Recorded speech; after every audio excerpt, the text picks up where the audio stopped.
Guys, what's going on? So I just finished doing an oil change on my 2006 Ford Explorer, and in this video I'll show you how to reset the oil service interval on your Ford Explorer.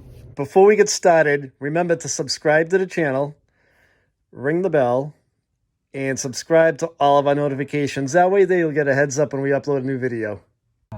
So the way that you have to do it is right here with this little odometer reset button right here. You're gonna have to like press it. There's no separate button on the truck, or else this year there isn't, to reset this thing. So you gotta kind of have to push this in and go through the motions and reset it. It's empty.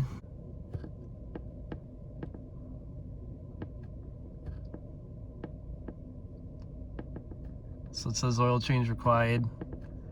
Hold and reset if new oil. So I'm holding it. So now it's just set it to 100% and it should be good to go.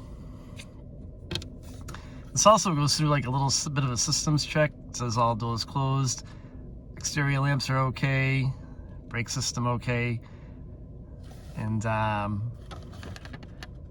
once you're done going through everything, you can hit it again and you get back to your odometer reading.